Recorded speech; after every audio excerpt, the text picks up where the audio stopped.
नमस्कार। टीवी 9 के Delhi NCR channel के सभी दर्शकों का मैं राज ज्योतिषी पंडित मुकेश शास्त्री हार्दिक अभिनंदन करता हूं, स्वागत करता हूं। भगवान श्री हरि का, माँ लक्ष्मी का, माँ बगलामुखी का आशीर्वाद और कृपा दृष्टि आप सभी दर्शकों के ऊपर बनी रहे, आप सभी का कल्याण हो। दोस्तों, कई बार ऐसा होता है कि जब हम किसी काम के लिए निकलते हैं तो प्रकृति हमें सूचना देती है, हमें संकेत देती है कि ये काम होगा या नहीं होगा। ऐसे बहुत सारे संकेत हैं जो आने वाली घटनाओं के बारे में हमें सावचेत करते हैं। आज हम बात कर रहे हैं रुमाल से जुड़ी कुछ ऐसी ही बातों के बारे में। बड़ी ही इंटरेस्टिंग जानकारी आज मैं आपको देने जा रहा हूं। आप सभी उसको ध्यान से सुनिएगा और उसका लाभ उठाइएगा। दोस्तों, कई बार ऐसा होता है कि जब हम घर से बाहर निकलते हैं, आधे रास्ते में जाने के बाद में या ऑफिस या व्यापार स्थल पे पहुंचने के बाद हमें पता पड़ता है कि आज हम रुमाल भूल कर आ गए हैं। तो यदि आपको रास्ते में जाते हुए याद आए कि आप रुमाल भूल गए हैं, या ऑफिस हो या अपने बिजनेस प्लेस पे पहुंचने के पश्चात आपको पता पड़े कि आप रुमाल घर पर भूल गए हैं, तो रुमाल का घर पे भूलना, इसका संकेत ये है कि आपको आपके वर्किंग सेक्टर में पूरे दिन उठापटक का सामना करना पड़ेगा। अनवांटेड हर्डल्स पूरे दिन आपके सामने आती रहेगी। कुछ न कुछ समस्याएं आपको पूरे दिन भोगनी पड़ेगी, देखनी पड़ेगी। यदि आप अपना रुमाल घर पे भूल के आ जाते हैं, ये उसका संकेत है। वहीं यदि आपका पॉकेट में रखा हुआ, पर्स में रखा हुआ रुमाल मान लीजिए कहीं गिर जाता है, अक्सर कई बार होता है कि हम पॉकेट में रखते हैं रुमाल, ध्यान नहीं रहता, रुमाल नीचे गिर जाता, पॉकेट में तो जाता ही नहीं है। तो इसका क्या संकेत है?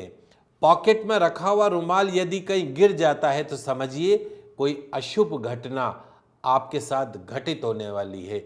इसलिए केयरफुल हो जाइए। पूरा दिन शांति से निकालने का प्रयास कीजिए। बगैर बात का लड़ाई झगड़ा किसी से हो सकता है, वाद विवाद किसी से हो सकता है, फाइनेंशियल लॉसेस हो सकते हैं। इसलिए यदि रुमाल गिर जाए तो आपको संभल जाना चाहिए।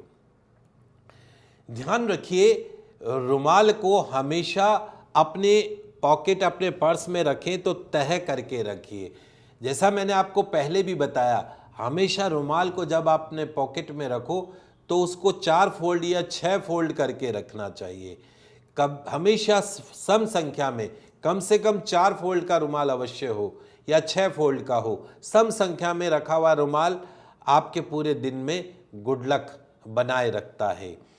वहीं यदि विषम संख्या में रुमाल है, फोल्ड किया हुआ है, 3 या 5 संख्या में रुमाल फोल्ड किया हुआ है, तो दिन भर आपके लिए कुछ ना कुछ समस्याएं खड़ी होती रहेंगी। ऐसा लगेगा कि आज सुबह उठते ही पता नहीं किसका मुंह देखा है। आप ये भूल गए कि आपके रुमाल के फोल्ड कितने हैं। समझ गए आप? तो सम संख्या में फोल्ड करके रुमाल रखना है, 4 या 6 फोल्ड, 3 या 5 नहीं रखना है। रुमाल को बेतरीब ढंग से रखा हुआ, आपने कई बार देखा होगा, हाथ को हमने हाथ पूछा या पसीना पोंछा और फिर रुमाल जैसा ऐसा गुड़मुड़ है वैसा ही गुड़मुड़ पॉकेट में रख लेते हैं। क्या आप जानते हैं कि बेतरीब ढंग से रखा हुआ रुमाल आपकी बदनसीबी को इनवाइट करता है, आप दरिद्रता, कंगाली, गरीबी को इनवाइट करता है। कभी भी रुमाल को गुड़मुड़ करके नहीं रखना चाहिए, हमेशा फोल्ड करके रखें। काम में लेने के पश्चात भी फोल्ड करके रखें। गीला रुमाल जो हो वो भी कभी पॉकेट में नहीं रखना चाहिए, पर्स में नहीं रखना चाहिए। ऐसे लोग जो गीला रुमाल काम में लेते हो, पॉकेट में रखते हो, दरिद्रता कभी उनका पीछा नहीं छोड़ती है, हमेशा उनके साथ बनी रहती है। अगर आप रुमाल की पॉजिटिविटी को बढ़ाना चाहते हैं, अच्छे से तह करके 4 या 6 फोल्ड करके आपकी पसंद का थोड़ा सा इत्र छिड़क कर उस रुमाल को अपनी पॉकेट में रखिए। आप देखेंगे कि पूरा दिन आपका गोल्डन डे ऑफ लाइफ बना रहेगा। और सबसे इंपॉर्टेंट चीज, कभी भी एक दिन का रुमाल दूसरे दिन काम में नहीं लेना चाहिए। आज जो रुमाल आपने काम में लिया है, आज जाके उसको वॉश रूम में डाल दीजिए, उसको वॉश कर लीजिए, धो लीजिए उसको। अगले दिन जब आप निकले तो आपको बिल्कुल फ्रेश रुमाल काम में लेना है, धुला हुआ रुमाल। प्रेस किया हुआ रुमाल। घर की महिलाओं से भी मेरा निवेदन है कि आप ये मत समझिए कि रुमाल पे प्रेस करने की आवश्यकता नहीं होती, वैसे ही फोल्ड करके इस्त्री किया हुआ, प्रेस किया हुआ रुमाल, तरीके से फोल्ड किया हुआ रुमाल यदि आप अपने पति को देते हैं तो निश्चित तौर पर उनका पूरा दिन सफलताओं से भरा रहता है।